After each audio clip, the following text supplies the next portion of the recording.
এক মেয়ে লোক চিন্তা করলো, আচ্ছা আমি যদি আমার স্বামীকে ফেলে রেখে অন্য একজন পুরুষের হাত ধরে চলে যাই, তাহলে আমার স্বামীর অনুভূতিটা কেমন হবে? সে কি খুশি হবে, নাকি দুঃখ কষ্টে তার কলিজা ফেটে যাবে? এই কথা চিন্তা করে ওই মেয়ে লোক একটা কাগজের উপরে লিখলো, আমি তোমার সাথে থাকতে থাকতে বিরক্ত হয়ে গেছি, আর আমি তোমার সাথে থাকতে পারবো না, এজন্য জনমের মতো তোমার কাছ থেকে বিদায় নিয়ে চলে গেলাম। এরপর ওই মেয়ে লোকটি কাগজটিকে টেবিলের উপরে রেখে খাটের নিচে লুকিয়ে পড়ল। কিছুক্ষণ পর তার স্বামী যখন ঘরে আসলো, সে ওই টেবিলের উপরে থাকা কাগজটি হাতে নিয়ে পড়ল।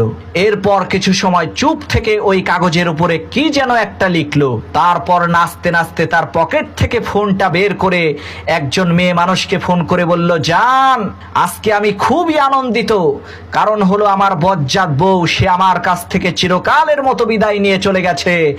এখন আমি তোমার সাথে দেখা করার জন্য পার্কে আসছি, তুমি তাড়াতাড়ি রেডি হয়ে পার্কে চলে আসো। এই কথা বলে স্বামী বেচারা ঘর থেকে বের হয়ে গেল।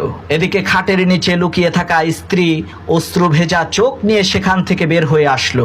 এরপর ফুপিয়ে ফুপিয়ে কাঁদতে কাঁদতে টেবিলের উপরে থাকা ওই কাগজটি দেখতে লাগলো, যে ওই কাগজের উপরে তার স্বামী কি লিখেছে। তো ওই কাগজের উপরে লেখা ছিল, আরে পাগলি বউ আমার, তুমি তো ঠিক মতো লুকাতেও পারো না, তোমার পা তো খাটের নিচ দিয়ে বের হয়েছিল, এখন জলদি করে তুমি চা বানিয়ে ফেলো, আমি বাহির থেকে কেক নিয়ে আসছি, দুইজন একসাথে খাওয়া দাওয়া করব।